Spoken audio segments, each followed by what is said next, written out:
मैं सुनील जी को आमंत्रित करना चाहता हूं कि वो मंच पे आएं और नितिन जी के बारे में कुछ परिचय दें, 2 शब्द कहें। सुनील जी।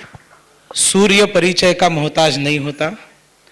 नितिन जी को आप परिचय मैं करा दूं ऐसी मेरी औकात नहीं है। नितिन जी हम सबसे परिचित है, महाराष्ट्र वासियों से तो बहुत ज्यादा परिचित है। याद है मुझे, जैसे मैंने नितिन जी को कहा कि मेरी कॉम 5वें बार वर्ल्ड बॉक्सिंग टाइटल जीत कर आई है, तुरंत नितिन जी ने कहा कि उसको पार्टी ऑफिस में बुलाओ, हम उसको 1 लाख रुपए का चेक देंगे। तुरंत उन्होंने चेक दिया। कॉमनवेल्थ गेम्स और एशियन गेम्स में जिन्होंने मेडल्स जीते थे उसमें से लगभग 16 लोग नॉर्थ ईस्ट के थे। मैंने नितिन जी को बताया, उस समय नेशनल एग्जीक्यूटिव गुवाहाटी में होने वाली थी। नितिन जी ने बताया उन सबको नेशनल एग्जीक्यूटिव में बुलाओ, गोल्ड, सिल्वर और ब्रॉन्ज के हिसाब से सबको बख्शिश देंगे और सारे भारतीय जनता पार्टी के नेशनल एग्जीक्यूटिव के सामने और बाद में एनडीए की रैली में उनको सम्मानित करेंगे। नितिन जी, आपने कितना बड़ा काम किया है आपको पता नहीं है, मैं अभी आपको बताता हूं। आपने 50,000, 35,000, 25,000 दे दिए उस कार्यक्रम में, नॉर्थ ईस्ट में खूब छपा। उसके बाद में नॉर्थ ईस्ट मिनिस्टर जो था, मिनिस्ट्री तो एनडीए ने ही बनाई थी, अटल जी ने बनाई थी, लेकिन अभी जो कांग्रेस का मिनिस्टर था उस समय, उसको पता चला कि भाजपा ने इनको सम्मानित किया।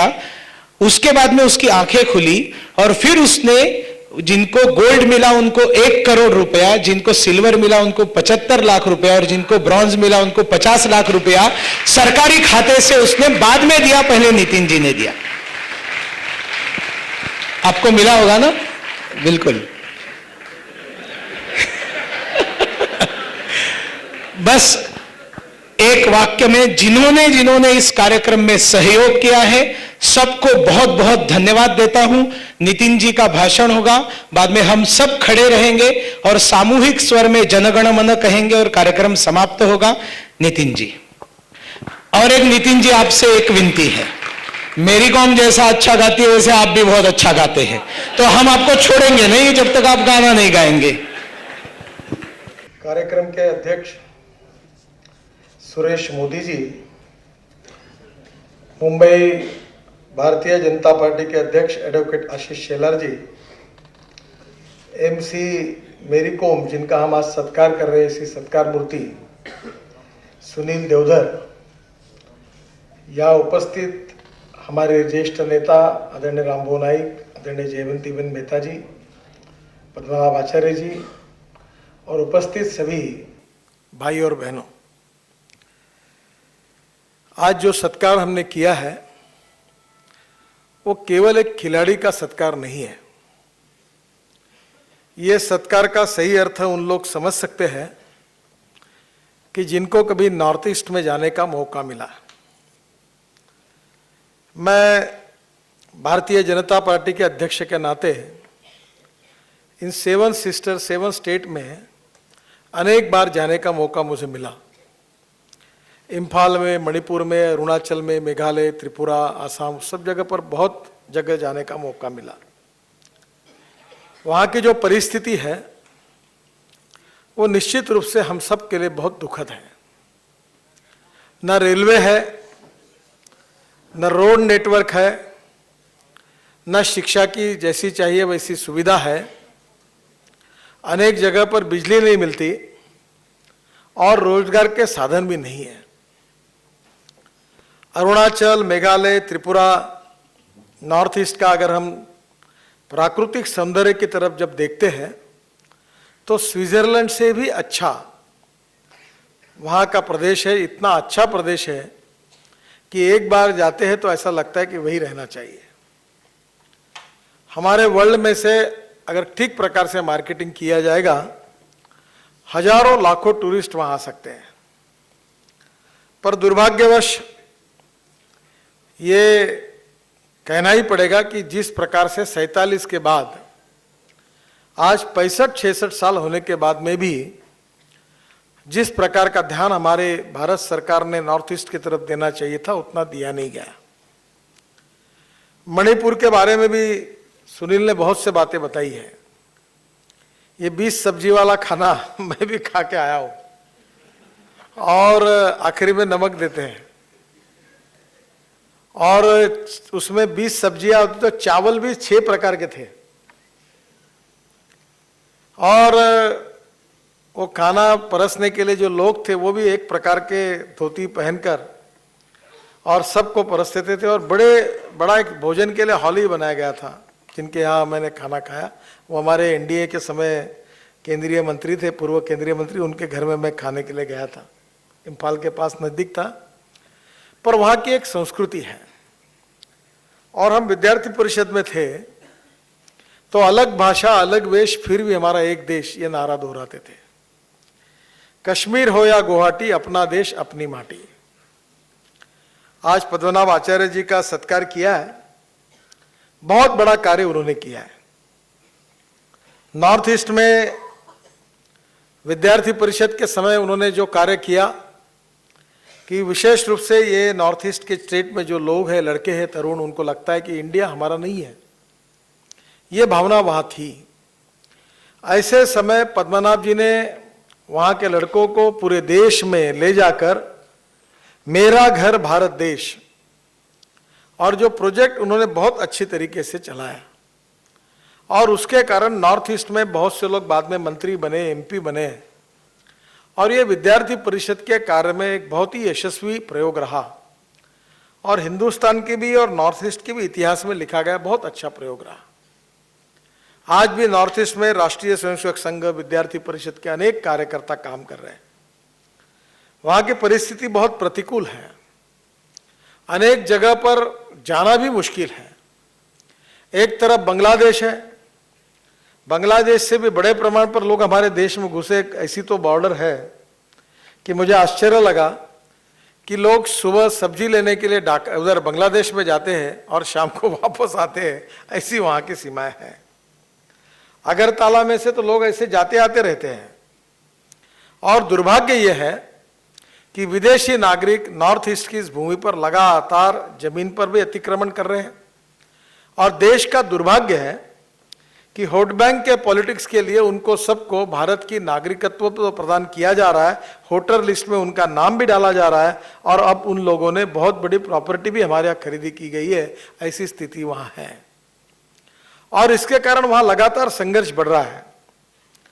पर ऐसी सब प्रतिकूल परिस्थिति में मुझे बहुत इस बात की खुशी है कि मैं सुनील का विशेष रूप से अभिनंदन करूंगा कि जब ये सब परिस्थिति हमने देखी तो हमने तय किया कि इस परिस्थिति को हम बदलेंगे, और नॉर्थ ईस्ट के ये सभी स्टेट के बारे में आने वाले समय में हमने क्या काम करना चाहिए, इसके बारे में एक विजन डॉक्यूमेंट तैयार किया। आसाम का भी तैयार हुआ, अरुणाचल का हुआ, मणिपुर का हुआ, और एक प्लान तैयार किया है।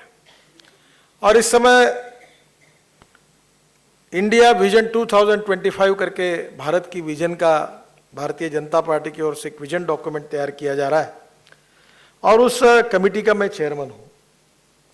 और मैंने आग्रह से उसके एजेंडा में यह डाला है कि नॉर्थ ईस्ट के लिए एक विशेष दृष्टिकोण, विशेष विजन, विशेष कार्यक्रम हम उसमें देंगे, ताकि इस प्रदेश के लोगों के साथ न्याय हो और विकास में उनको बराबरी का मौका मिले।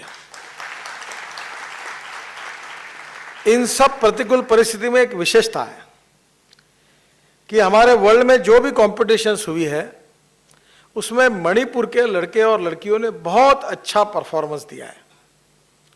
उन्होंने हमारे देश के लिए बहुत बड़े बड़े बहुमान उन्होंने हासिल किए हैं।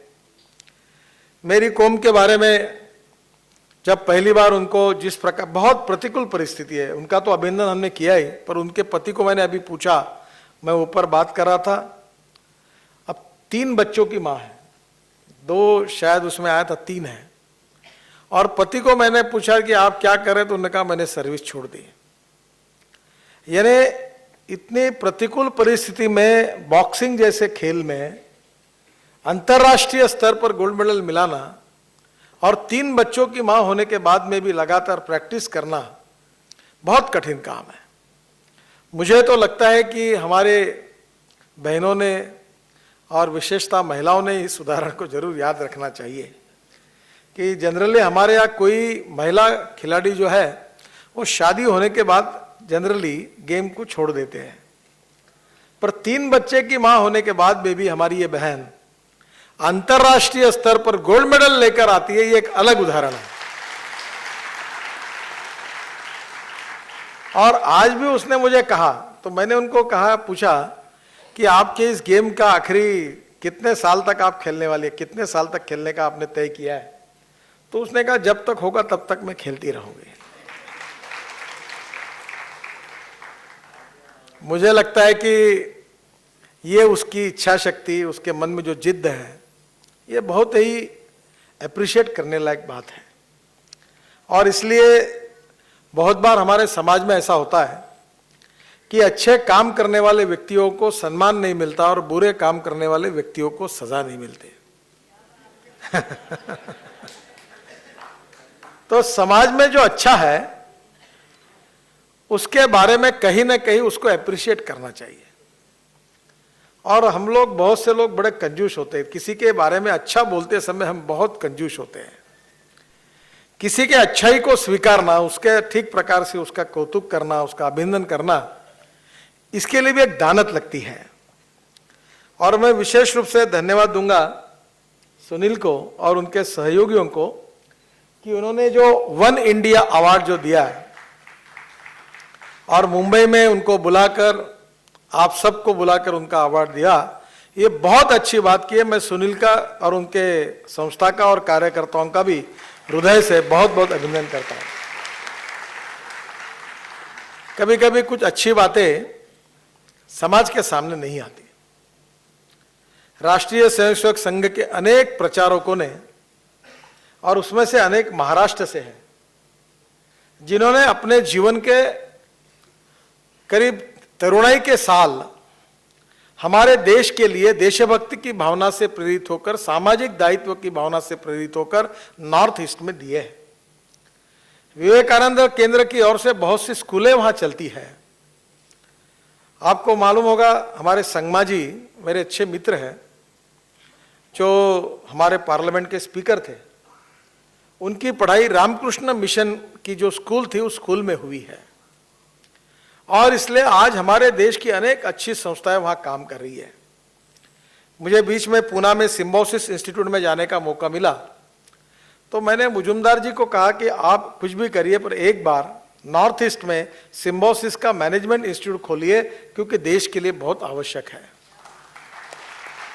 और हमने हमारे पॉलिसी डॉक्यूमेंट में, विजन डॉक्यूमेंट में ये वहाँ उसमें लिखा है कि देश की जो ए ग्रेड की एजुकेशनल इंस्टीट्यूशन है, जो बहुत अच्छा उनका नाम है, रिकॉर्ड है, ऐसी संस्था अगर नॉर्थ ईस्ट के 7 स्टेट में जाकर के एजुकेशन इंस्टीट्यूशन खोलती है तो 1 रुपये लीज पर उनको निःशुल्क हम जगह देंगे ताकि वो जाए और वहाँ के बच्चों को पढ़ाएं।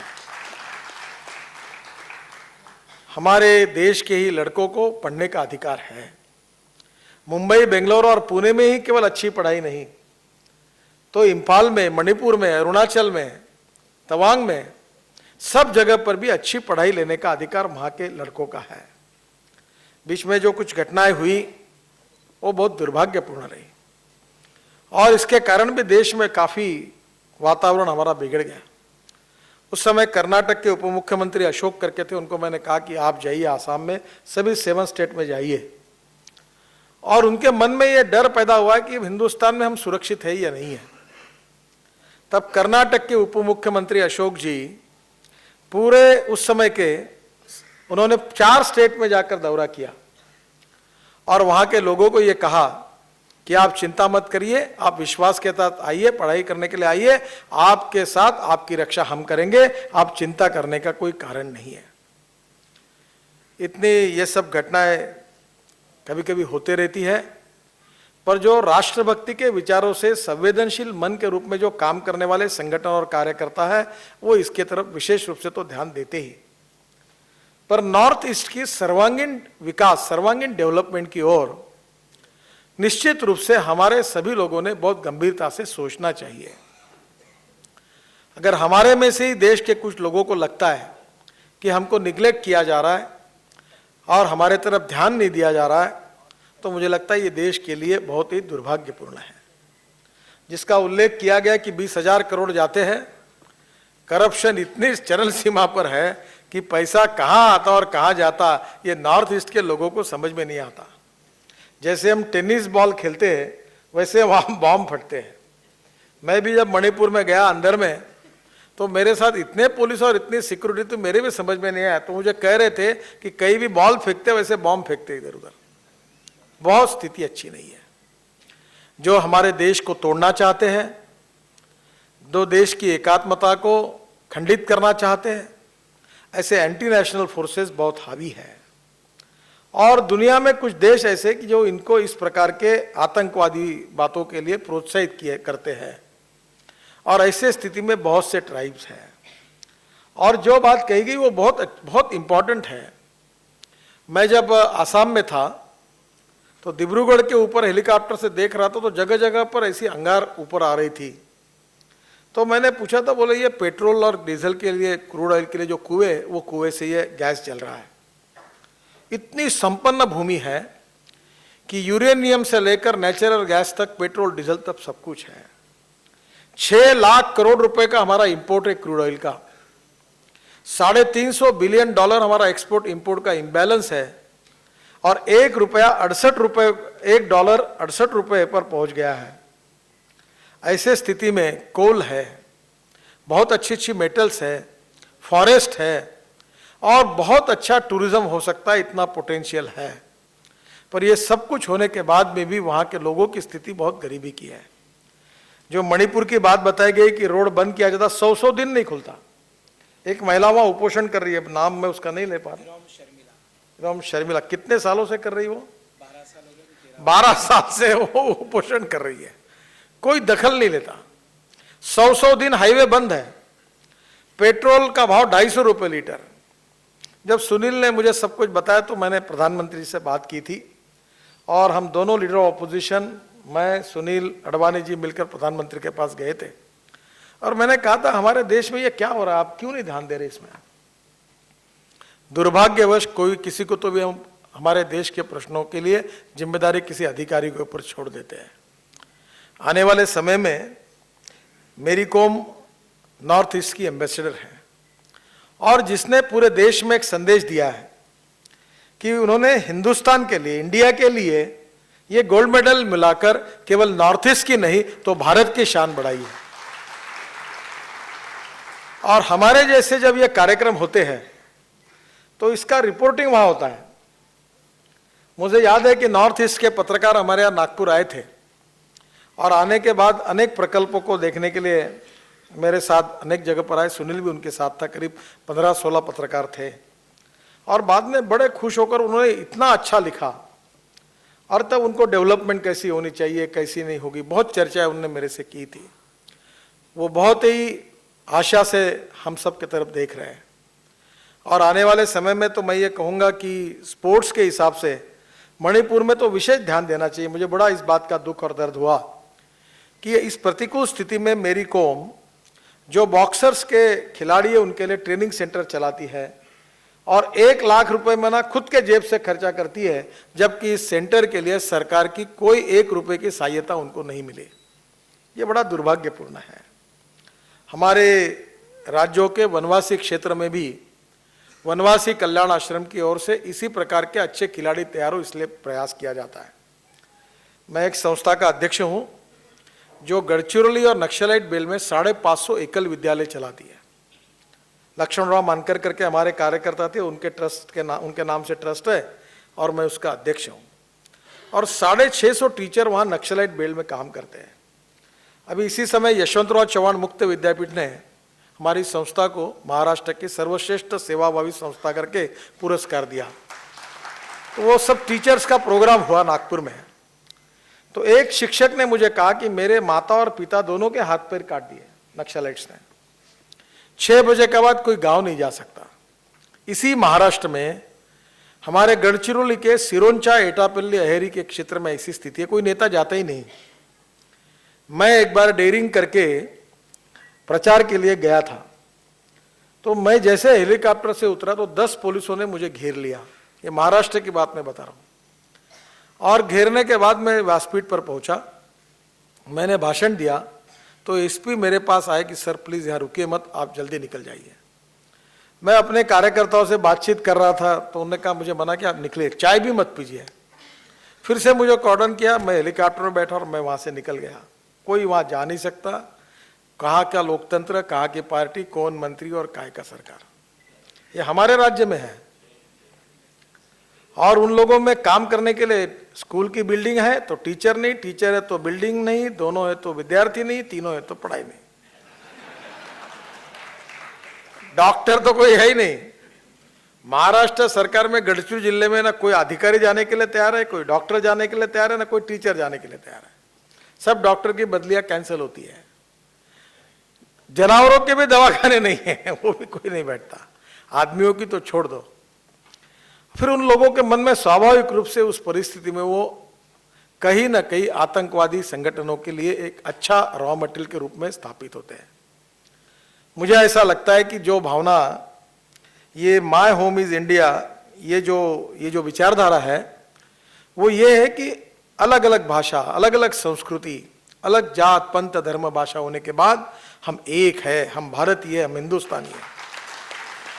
और कश्मीर से लेकर कन्याकुमारी तक अलग वेश होगा, अलग भाषा होगी, अलग संस्कृति होगी, पर हम हिंदुस्तानी, हम भारतीय हैं। ये जो भारतीयता का धागा है, ये हमारी सबसे बड़ी ताकत है। और इसलिए जो हमारे ट्राइबल्स हैं, शोषित पीड़ित लोग हैं, जो समाज के आखिरी पायदान पर खड़े हैं, जो शैक्षणिक दृष्टि से, आर्थिक दृष्टि से पिछड़े हुए हैं, उन लोगों के प्रति संवेदनशील दृष्टिकोण रखकर उनके साथ संबंधों को जोड़ना और उनको मुख्य प्रवाह में लाकर उनको मान सम्मान प्रतिष्ठा के साथ इस बात का एहसास करना कि हम सब एक है, हम भारतीय है, यही विचार से काम करने वाला माय होम इंडिया, इस प्रकार के संगठन का काम उसी प्रकार में आता है। मैं सुनील जी को बहुत बहुत धन्यवाद देता हूँ, उनका अभिनंदन करता हूँ। और मुझे बहुत खुशी हुई कि आज पद्मनाभ आचार्य जी का आपने सत्कार किया। बहुत बहुत अच्छा हुआ। बीच में हम सत्कार करने वाले थे, पर वो उस समय उनका स्वास्थ्य ठीक नहीं रहा। पर और एक काम करिए कि पद्मनाभ जी ने ये जो काम किया, उनके जीवन पर एक पुस्तिका भी तैयार करिए। क्योंकि उन्होंने, मैं भी जब विद्यार्थी परिषद का कार्य करता था, तब पद्मनाभ जी ने उस समय कहाँ उन रहते थे, कौन सी भाषा बोलते थे, क्या उनका संबंध है उन स्टेट्स के साथ, पर आज भी वहाँ की राजनीतिक स्थिति, सामाजिक स्थिति का पूरा अध्ययन उनका है। नागालैंड के मुख्यमंत्री जी से मैं मिला और नागालैंड में भी मैं गया था, और मैंने, सब पद्मनाभ जी को जानते हैं, और उन्हें अपने जीवन के बहुत अच्छे साल वहाँ देश की एकता के लिए, एकात्मता के लिए, अखंडता के लिए, हम सब भारतीय भावना को पहुंचाने के लिए उन्होंने अपना जीवन दिया। संघ के ऐसे अनेक ज्ञात अज्ञात स्वयंसेवक है, प्रचारक है, जो हमारे महाराष्ट्र से जाकर वहाँ उन्होंने काम किया। मुझे लगता है कि इसी भावना का माय होम इंडिया ये एक सादरीकरण है। सुनील जी ने भी कुछ समय वहाँ काम भी किया, और मेरे ही अध्यक्षता के कार्यकाल में एक नॉर्थ ईस्ट के विद्यार्थियों के लिए हमने एक फोरम तैयार किया। और मुझे खुशी है, दिल्ली में, मुंबई में, बेंगलोर में बड़े बड़े कार्यक्रम हुए, और नॉर्थ ईस्ट के कार्यक्रम दिल्ली में भी हुए। उन लड़कों को कहीं ना कहीं एक मिला कि नहीं, हमारा आधार कोई है यहाँ, एक अच्छी रिलेशनशिप विकसित हुई। ये और मजबूत बननी चाहिए। ये धागा केवल धागा रहकर न रहे, तो इसका सुंदर वस्त्र में रूपांतर होना चाहिए। यही हमारे सबके मन की भावना है। माय होम इंडिया, इस कार्य को और आगे आप बढ़ाइए। और आप जैसे, आज बहुत अच्छी बात हुई कि आपने आह्वान किया, अनेक लोगों ने सहयोग किया है, और मुझे लगता है कि ये हमारे एक प्रकार से राष्ट्रीय कॉन्शियसनेस, सजगता, राष्ट्रीय सजगता का परिचय है। नेशनल कॉन्शियसनेस, नेशनल रिस्पॉन्सिबिलिटी, ये निश्चित रूप से हमारे भारत के नागरिक भाई बहनों से यही अपेक्षा है। मेरी कौम तो आगे भी और अच्छा देश के लिए कार्य करेगी, और 3 बच्चे की माँ होने के बाद में भी आज भी उम्मीद है, इच्छा शक्ति है कि नहीं, मैं और जीतूंगी और हिंदुस्तान के लिए गोल्ड मेडल लाऊंगी। ये बहुत ही हम सब के लिए सराहना करने जैसी बात है। मैं उनके उज्जवल भविष्य को और जीवन को बहुत बहुत शुभकामना और शुभेच्छाएं देता हूँ। उनका तो अभिनंदन करता हूँ, पर हमारे यहाँ जनरली सत्कार में होता है कि जब किसी पुरुष का सत्कार होता है तो आखिर में कहते हैं कि इनकी पत्नी इसका बड़ा योगदान है इनके सक्सेसफुल लाइफ में। पर ये यहाँ बैठे हैं, जब उनसे मैं ऊपर चर्चा कर रहा था, उन्होंने सर्विस छोड़ दी और अपना पत्नी जो करियर कर रही है उसके पीछे पूरी ताकत के साथ खड़े रहे, बच्चों को संभालते, परिवार को संभालते, घर को संभालते।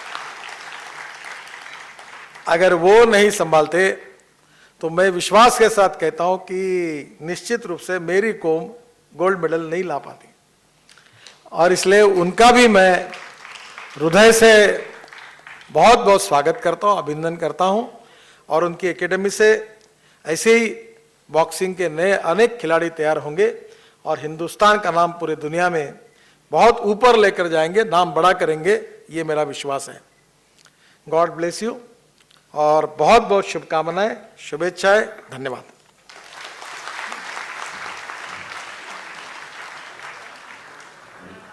नितिन जी बहुत बहुत धन्यवाद। नितिन जी, ऐसा है, अभी राष्ट्रगान नितिन जी गाने ही वाले हैं, तो उनका वादा पूरा होगा। हम सभी खड़े रहें राष्ट्रगान के लिए। लायंस क्लब की तरफ से 1 लाख रुपया जमा करके देंगी और यहाँ पर मणिपुर के एक इंटरनेशनल स्तर पर खेले हुए मार्शल आर्ट का कई मेडल्स जीते हुए हैं, वो भी आए हैं। आइए, राष्ट्रगीत के लिए आप खड़े रहिए। यहाँ पर इन्होंने इनकी एकेडमी से, मेरी कॉम जी की एकेडमी के लिए जो स्पोर्ट्स का जो ये है ट्रैक सूट, ये भेंट करके लाए हैं।